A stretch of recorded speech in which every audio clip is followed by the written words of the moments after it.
Isang mapagpalang araw nga po sa ating lahat. Ako nga po pala ulit si Charles de Broca and this sa 365 Daily Devotion. So ngayong araw nga po ay tatalakayan natin about sa Judah. And ang topic po natin ngayong araw ay Judah and the True Lion King.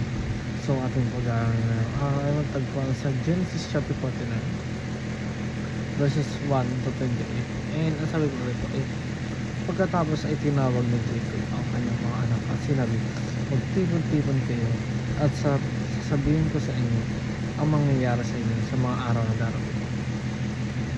Magtipon-tipon kayo at makinig kayong mga anak ni Jacob at inyong pakinggan si Israel na inyong ama. Ruben, ikaw ang pangalan ng aking kalakasan, ang siyang pasimula ng aking kapangyarihan, ang pinakamataas sa karangalan at kalakasan at siyang isakdalan ng kapangyarihan. So, ang unang katuroan po natin ng araw ay your life can only be meaningful to Christ.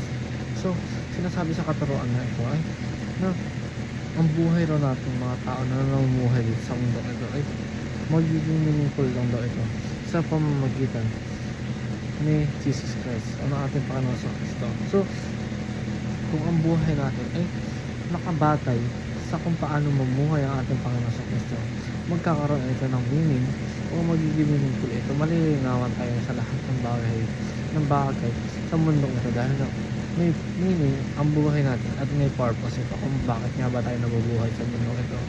So, kailangan nga natin mamuhay na may nakasama ang ating Panginoon sa ating buhay upang maging meaningful ito. So, ang pangalanan po sa ating katuruan ay your life must be an instrument of redemption in Christ. So, kung talagang gusto natin magkaroon ng meaningful ang ating buhay, dahil nga ang buhay natin ay mag-instrumento upang magkaroon ng redemption ng ating Panginoon sa Kristo. Dahil nga kung gustuhin natin mag-instrumento ang buhay natin upang makatulong tayo sa kapwa natin at magkaroon tayo ng bagay, makagawa tayo ng bagay upang ikaw-glorify ng ating Panginoon, ay ito nga ang ibibigay ng ating Panginoon sa atin, ay ang pagiging meaningful ng buhay natin. Dahil nga binibigyan natin ng ating buhay upang maging instrumento sa pamamagitan ng pag-glorify sa Kanya. And as naman po sa ating katuruan ay your life should cause people to love. So, to love. So, ang buhay daw natin ay dapat magkakos ito sa mga tao na magmahal at hindi lang dapat iniisip natin ang ating sariling buhay, kundi dapat iniisip din natin ang kapakanan ng ibang tao dahil nga ang mundong ito ay hindi para lang sa atin kundi para rin sa lahat na namumuhay dito dahil nga lahat ay binuhay ng ating Panginoon at dapat nagkakos tayo sa ibang tao ng pagmamahal at hindi puro hate and war. And yun lang po, dito na po ako tapos. Thank you.